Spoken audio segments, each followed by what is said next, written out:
Mahkamah Konstitusi kembali menggelar sidang sengketa Pilkada Kabupaten Tasikmalaya, Kamis 4 Maret 2021. Agendanya adalah pemeriksaan saksi dan atau ahli serta penyerahan dan pengesahan alat-alat bukti tambahan. Dalam sidang yang digelar melalui dalam jaringan alias daring atau online ini, pemohon menghadirkan 3 orang saksi dan 1 orang ahli. Ketiga orang saksi itu adalah Saniah, Mutakin, dan Susilo. Sedangkan saksi ahlinya Profesor Topo Santoso. Namun, ketiga saksi yang dihadirkan pemohon dinilai tidak relevan karena tidak ada dalam berkas permohonan. Kuasa hukum KPU Kabupaten Tasikmalaya Ali Nurdin menilai tidak relevannya saksi yang dihadirkan dengan isi permohonan adalah bentuk kelemahan pemohon dalam membuktikan tuduhan-tuduhan. Saudara saksi, tadi disebutkan saksi dari Desa Bojongsari, Kecamatan Culamega ya? Betul ya? Ibu sudah baca, saksi sudah baca permohonannya pemohon? Enggak terlalu tinggi pertanyaan Bapak itu. Ya, maksudnya begini yang mulia. Ya, tanyakan saja substansinya Pak. Baik. Apakah kasus yang Ibu alami pernah dimasukkan di dalam permohonan pemohon atau dilaporkan ke Bawaslu atau Panwas?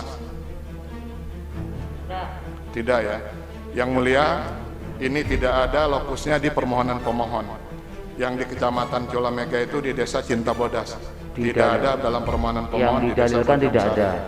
Baik, itu saja. Ya. Yang kedua, ke saksi kedua Susilo. Susilo Pak, pindah depan Pak Susilo. Ini mic-nya nggak ada ya. Oke. Untuk saksi Susilo, tadi disebutkan Bapak kasusnya di Desa Ciloloan atau Desa Sukasenang ya, betul, Kecamatan Tanjung Jaya. Betul ya. Apakah saksi pernah melaporkan kasus ini ke tim sukses dan masuk dalam permohonan atau melaporkan juga ke Panwas, Cam atau Bawaslu? Tidak, Pak. Tidak. Baik yang mulia, untuk Desa Ciloloan Sukasenang tidak ada dalam permohonan. Untuk di Kecamatan Tanjung Jaya hanya ada di permohonan untuk Desa Tanjung Jaya. Diwawancara via video call, Ali menjelaskan dihadirkannya saksi-saksi dalam agenda pembuktian seharusnya untuk memperkuat dalil permohonan.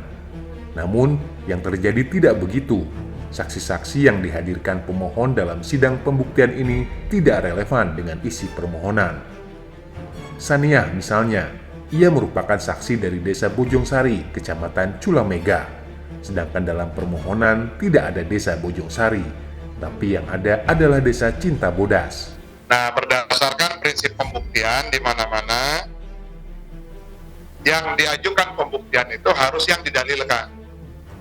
Makanya mahkamah tidak tertarik untuk memeriksa lebih lanjut, mendalami saksi yang diajukan oleh pemohon tersebut. Begitu pula saksi yang kedua, Susilo. Susilo itu diajukan dari suatu desa di Tanjung Jaya, Kecamatan Tanjung Jaya. Tapi Desa Sukasenang atau Desa Naon gitu ya. Tapi dia bukan dari lokasi desa yang diajukan di dalam permohonan. Sorry, yang pertama itu Saniah. Nah, Saniah itu dari desa tadi ya, bukan Sabina, tapi Saniah gitu. Nah, jadi kita tidak bertanya, karena percuma juga ditanyakan, karena itu tidak mendukung pembuktian. Nah, yang ketiga, Mutakin. Mutakin juga mempersoalkan yang tidak didalilkan. Yang didalilkan kan di Kecamatan Jatiwaras, itu adalah Camat Jatiwaras. Yang di dalam kegiatan RT bantuan operasional RT sembako, katanya mengajak warga untuk memilih 02. Nah, Mutakin itu justru menjelaskan, kalau tidak salah ya, bahwa itu tidak ada kaitannya dengan pilkada, gitu. Cuman setelah acara selesai, dia didatangi oleh sekretaris desa kalau nggak salah, agar membantu Pak Camat memilih 02.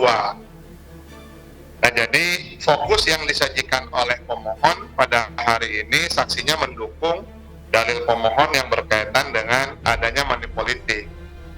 Nah, Nah cuma, apakah money politik itu sesuai dengan yang didalilkan oleh pemohon adanya satu perbuatan money politik yang terstruktur, sistematis dan masif?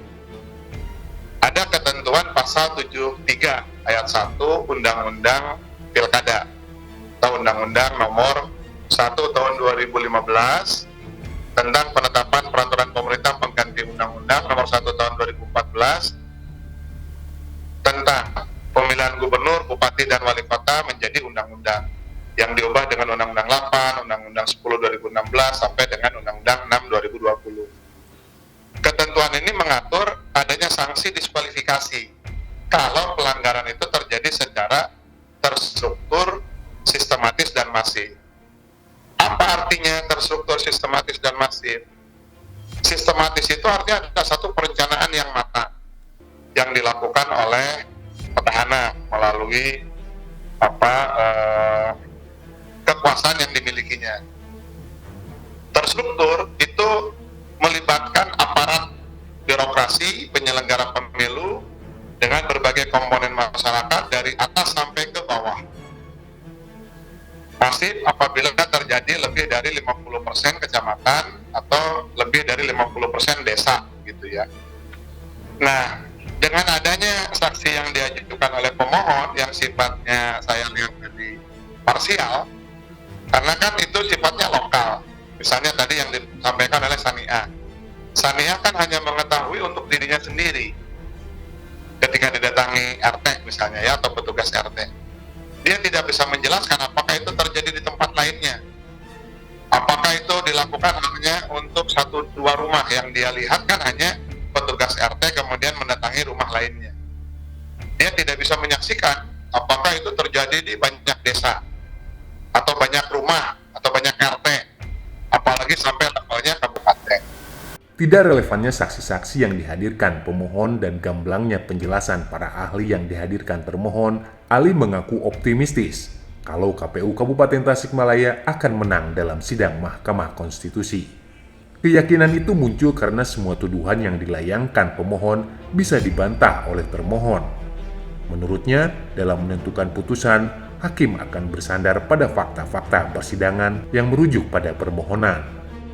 Kalau kami merasa optimis karena kami sudah maksimal apa yang didalilkan terhadap KPU atau yang dituduhkan bisa kita bantah semuanya. Terkait dengan pembukaan kotak juga kita bantah, terkait dengan sikap tindak lanjut Bawaslu juga sudah kita bantah. Maka menurut saya permohonan pemohon tidak beralasan menurut hukum. Apalagi tadi yang dihadirkan misalnya tidak ada hubungannya dengan pokok permohonan. Jadi kan majelis itu tugas hakim itu kan 3. Pertama dia memeriksa, kedua dia mengadili, keempat dia memutus. Saya pernah bertugas di Komisi Yudisial sebagai mendampingi pimpinan Komisi Yudisial.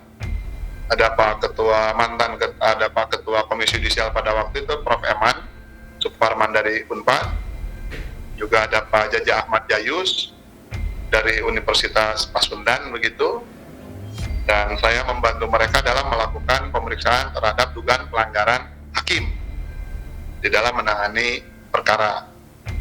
Hakim itu kan salah satu produknya adalah putusan. Putusan itu kan dibuat berdasarkan fakta persidangan. Fakta persidangan itu kan harus merujuk kepada permohonan. Itulah yang menjadi ruang lingkup persidangan.